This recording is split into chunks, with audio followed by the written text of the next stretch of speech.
You know that we talk about positivity all the time here on the channel. What does that have to do with wealth? I've got somebody here who knows something about that. This is Kris Krohn. What's up, everybody? He's going to give us some hacks today. And at the end of the video, I'm going to ask Kris to share a very specific strategy that he has employed to leverage positive psychology to obtain wealth.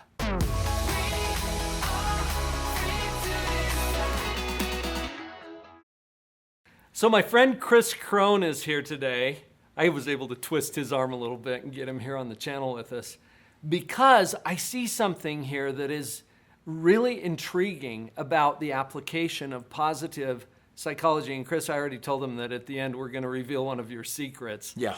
Before we get into that, what have you noticed about the importance of mindset as it relates to creating wealth?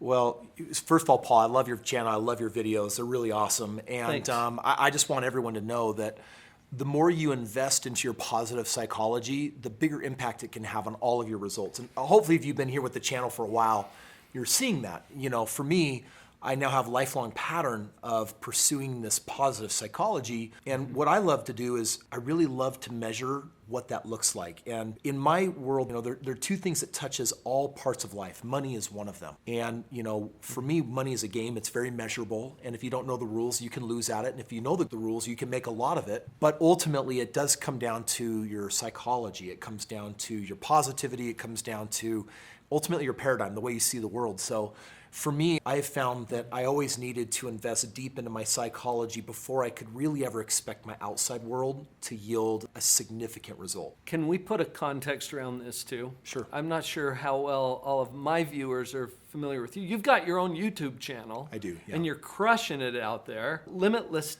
TV, right? Yeah, and it's actually, so it's my name, Kris Krohn, you know, a little on my background. So I actually... Spelled with a K. Spelled with a K, Kris Krohn, KK. I retired at the age of 26, just after graduating from college at Brigham Young University. And it's interesting because I wanted to be a doctor, completely failed at that aspiration. I was told by my professors that I was way too dumb in the sciences, at least, to figure it out.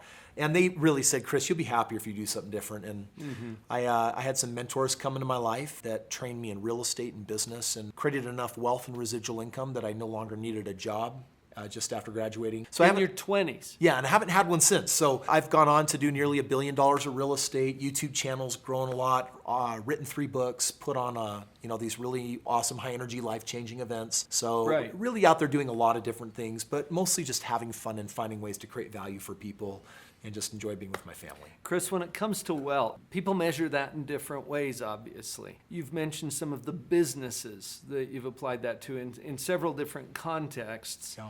And you've amassed incredible wealth from a financial standpoint, but you also talk a lot about family and relationships and fitness and spirituality. These are all aspects of wealth also. Well, there are some things that touch everything. Money touches it touches all parts of life. Right. My core relationship with my wife, it touches everything. My relationship with God touches everything. The way that I feel about my body touches everything.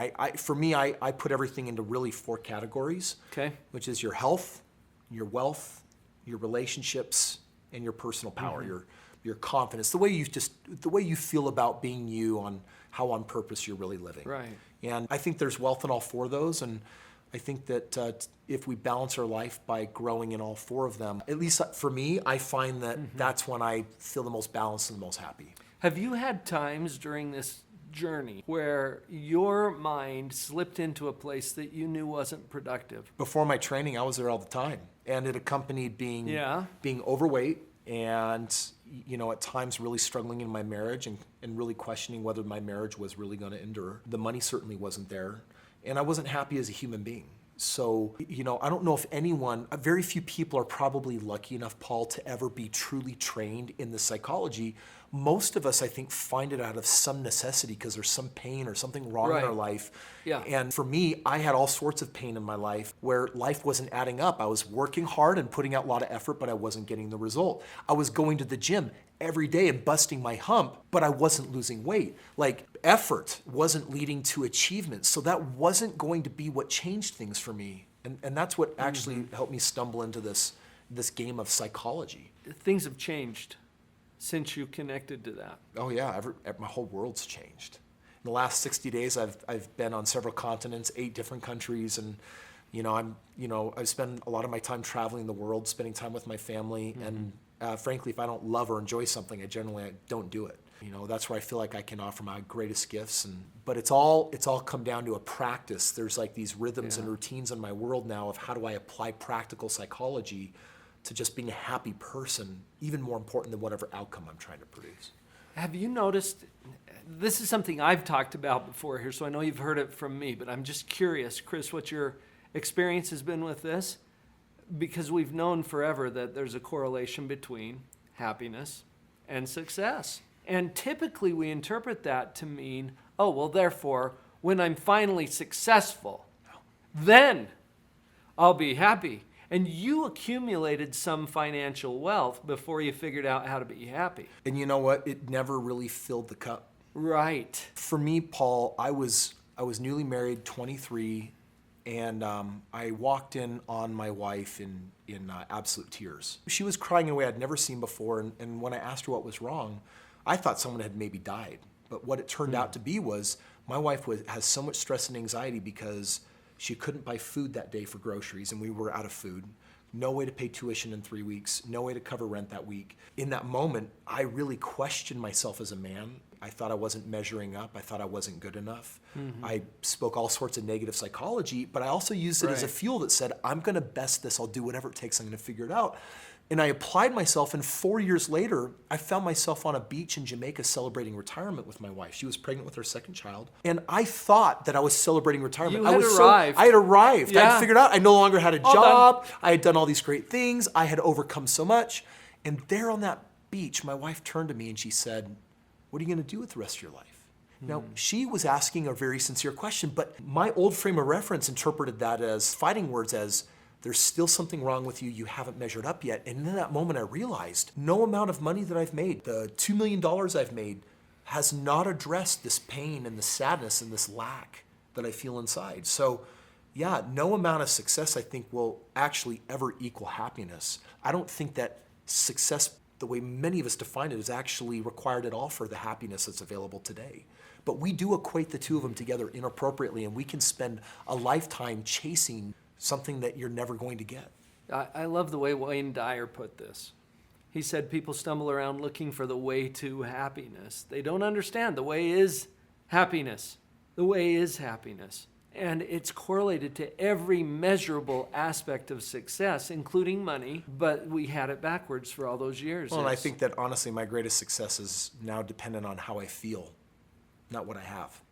Yes. Kris, we could probably go on forever talking philosophy because you and I do that. And we're on the same page, and I just got to say, if you guys have not, you need to subscribe. You need to be a part of this channel because this is very, very valuable information that matters the most when it comes to how to be successful. It really comes down to how you feel. I am honored that you're here, Kris, because you've got one of the most successful channels out there, and it's because of this. It's because you understand the principles that go behind the success. Let's get practical. Okay. Is that okay with you? I love practical. You've got, and we promised this at the beginning, you've got some ideas, some strategies, some hacks about how to leverage this positive psychology that we talk about all the time here on the channel into actual wealth. Yeah.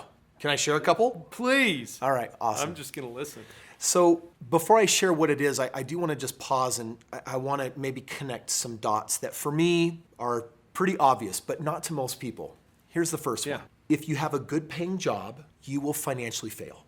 People that have good paying jobs that will stay in their career for 30 to 40 years, that will 401k and pay off their house and try to save. I've interviewed those people, and when they're in their 60s and 70s, a lifetime of being a great saver usually means you haven't saved enough. That's one of the first things that I love to help people understand is that don't wait till you're in your 50s or 60s before you realize that you need to learn how to become an investor. Now, society doesn't teach us to become financially free or fit. Society doesn't teach us how to invest. But if you look at the people who have created great success, they share some things in common when it comes to money. They all take risk and invest. And those that don't are taking the greatest risk. Just watch, come retirement, it's not enough. So if you understand that first fact, which by the way, you can argue if you want, but do some math and do some reading and just open your eyes and look around. You're gonna find proof everywhere that most people at retirement are not getting where they want to be, which means that we need to do something different than a job. Hence, business, entrepreneurship. And the next thing that you got to do is ask yourself, okay, well, how do I spend a very small amount of time and yield really great results with the least amount of risk? So I started that journey when I was 23 years old, and with the help of my mentors, I discovered real estate investment. Something that actually took very, very little amounts of time, but could make $50,000 or $100,000 on a home. And one of my mentors, he taught me this. He said, Kris, if you produce a widget as a business owner, and it's a tiny little thingy, and you can make $1 on each one of these, how many would you need to sell to be a millionaire? And I said, well, if I make $1 on each one, I'd have to sell $1 million. $1 million. Right? So he said, Kris, do you know how much effort selling $1 million of anything is? He said, it's lifetimes of work. So he said, that's probably not a great idea unless you're maybe a genius online marketer or something. He said, okay, we need fewer widgets to get you to $1 million. So why not sell cars? He said, if you make $1,000 on a car, maybe you only need to sell, 1,000 cars, and then you could be a millionaire. I said, okay. Yeah. But he said, but that still represents a lot of time. He says, let me teach you how I count to $1 million in real estate. If I make $100,000 on a home, this is how I count to $1 million. 1, 2, 3, 4, 5, 6, 7, 8, 9, $1 million. And he said, you can count to 10 pretty easy. Real estate is nothing more than a widget, but it's the most expensive widget. It's a bigger, more expensive widget. It's a bigger, more expensive. It's the most expensive widget the average person will ever deal with. So he said, Kris, if a job won't create financial freedom, then leverage the most expensive widget and become a master of it. So I started at the age of 22, and by the time I was 26, I had bought 25 widgets, 25 homes. These 25 homes grew my net worth. I became a multimillionaire, and I had a $12,000 residual income, and that's what enabled me to quit my job. Now, I buy many of these real estate widgets every single month, but I have a team that does all the work, and I get to create a lot of value and help a lot of other people. But it takes very little time, and it takes little effort, and it's bought me, for the last 12 years that I've been free from a job, it's brought me incredible freedom. The freedom to do so many things. I feel truly blessed. And so on my channel, Kris Krohn, Limitless TV, what I do, Paul, is I give people shortcuts to how they leverage that widget and some other popular business widgets to put in minimal time, minimize risk, but do as well as they can to try to leap ahead. Now, if you can combine the psychology they learn with you and some of the things that we teach in the game of real estate or other business modalities that I teach there, that's where I'm able to help people accomplish often a decade of success in a single transaction.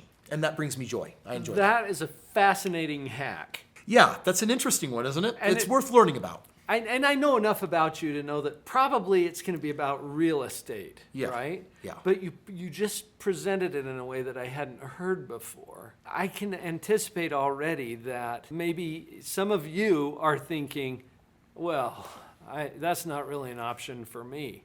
Well, that's a problem with thinking. That's a problem with thinking. And by the way, I was blessed I didn't have that problem with thinking because I had enough pain in my life that said, never see your wife cry that way again. Who do you need to become? And ultimately, I created wealth from nothing. And that's what I love about creation. Thinking is something. Speaking is something. Acting is something. I didn't have money. I didn't have credit. But I was able to amass this wealth in a very short period of time because of my thinking. Because of your thinking. And the thinking, honestly, is what I still credit it all to today. I just closed on a multi-million-dollar deal. Took no money, took no credit. It's a very time-tested system that I've used, but it was only possible because of the positive thinking. Yeah. So I had one of my colleagues just last week. He said, Paul, every problem we face is a problem with thinking. Yeah. I love that. Which is really good news because every solution has to do with thinking too. Yeah. And you've opened up some thinking. Thank you, Kris. That was awesome. Awesome. Hey, happy to be here. Hey, you guys, if you want to learn more about this hack that he's talking about, find Kris Krohn. That's spelled with 2 Ks. Kris and the Krohn, K-R-O-H-N, Limitless TV. He's got all kinds of tools and resources there. You'll find it right here on YouTube. And that's one way to start working on your thinking.